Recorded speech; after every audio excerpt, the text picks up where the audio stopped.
All right, let's dive right in. Today we're talking about a story called The Merchant of Dangerous Dreams. And trust me, it's a wild ride.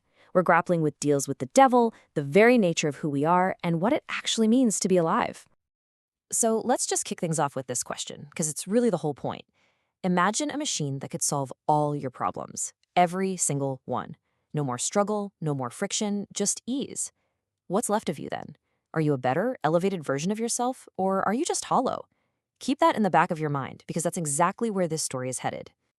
Okay, so our story starts with a classic deal with the devil setup, but with a modern corporate twist. We've got our main character, known only as the pilot, who strikes a deal with a kind of corporate Mephistopheles, a broker from a firm that's literally called Negation Incorporated. And what's the offer? A miracle mechanism that promises to erase every single obstacle from your life.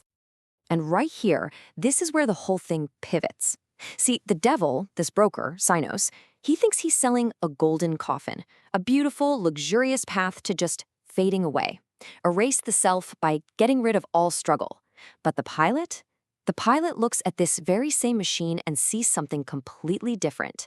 Not an escape route, but a cosmic amplifier, a tool to forge a stronger self through resistance.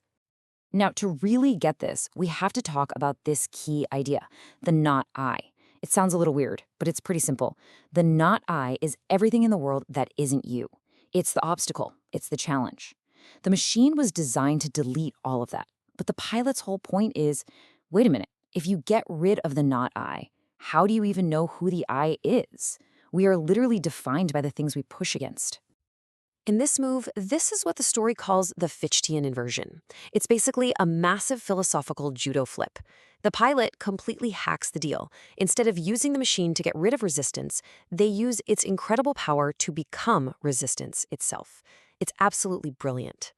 So this complete flip of the script changes the entire relationship with the machine. The pilot isn't consumed by this godlike technology. No, they've done the opposite. They have, in their own words, colonized it. It's now just a tool, like a prosthetic limb for their own will. And this line, man, this says it all, doesn't it? It's just this raw declaration of identity and absolute control. They're not some little voice trapped inside a machine. They are the pilot. They're the one in the cockpit steering this thing with total intent. So how'd they pull this off? Well, first, they refused to just hand over their ethical rights. They started treating the machine not as a source of comfort, but as that prosthetic amplifier for their will. And in doing that, the machine itself became the ultimate challenge, the ultimate not I. So every single second they're in control is this epic, constant struggle of self-overcoming on a cosmic level. So the pilot has mastered the machine. They've won the internal battle. But now they turn their gaze outward to a world that has chosen a very, very different path. And they approach a place called the Bazaar of the Sleepers. And the first thing that hits them isn't a sight, but a smell. The scent of small poisons. Now, we're not talking about literal poison here. It's a metaphor, right? For all the little comforts, the distractions, the ideologies, anything people consume to just numb themselves, to guarantee a life of only pleasant dreams.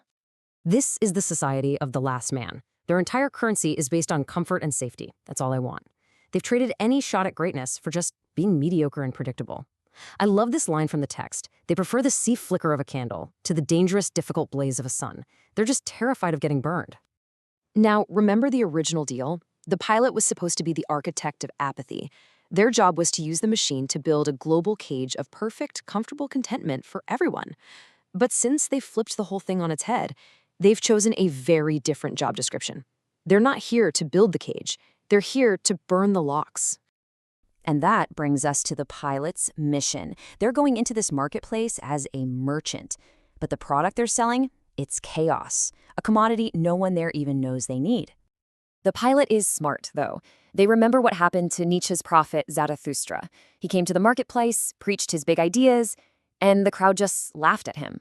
So the pilot learns a key lesson from that failure. Don't give them a sermon they can just tune out. Give them an experience they cannot ignore. Give them acceleration. So think of it like this. The market is asking for one thing, the peace of the last man. It's safe, it's stagnant, it's basically death. But the pilot's offer is something else entirely. The dangerous freedom of the overman. It's chaotic, it's hard as hell, but it's the only way to actually grow. This merchant is about to create demand for a product nobody knew was even on the market. And how are they going to do this? They're going to become the anstos. It's another one of those philosophical terms, but it just means the obstacle, the resistance. The pilot is literally going to embody the one thing this society has worked so hard to get rid of. They're going to be the not I for the whole world. And so here we are, the climax. The pilot is standing at the gates of the bazaar. You can almost feel that Gnostic engine humming, ready to open for business. The scene is just perfect. You've got guards literally dozing off at their posts, swimming in their own mediocrity. They're completely deaf to the thunder that's about to crash down on them, which just shows you how deeply asleep this whole place really is. And in this moment, the pilot reflects on their victory. They've won. They've totally hacked the bargain. They paid the devil, Sinos, but they paid him with an affirmation of the self, not its denial. And that's how you beat the devil, right? You don't just reject his terms, you redefine them. And then comes this final declaration as they step into the marketplace. This is everything the story has been building to. The I has conquered the ultimate not I in the machine and is now ready to do the same to the world. And what starts as a whisper is about to become thunder. See, the pilot is no longer the engine of denial. They are the engine of demand. And the very first demand is simple. It's absolute. Rise.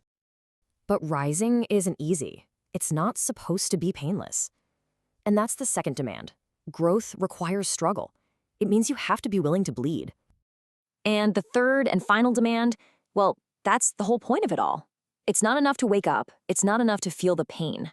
The ultimate purpose is to climb. The narrative ends with just one powerful word: Excelsior, ever upward. This isn't an endpoint. It's the chaotic, messy beginning of a real ascent. And it kind of leaves you wondering, doesn't it? If this merchant showed up in your town selling what they're selling, would you buy it?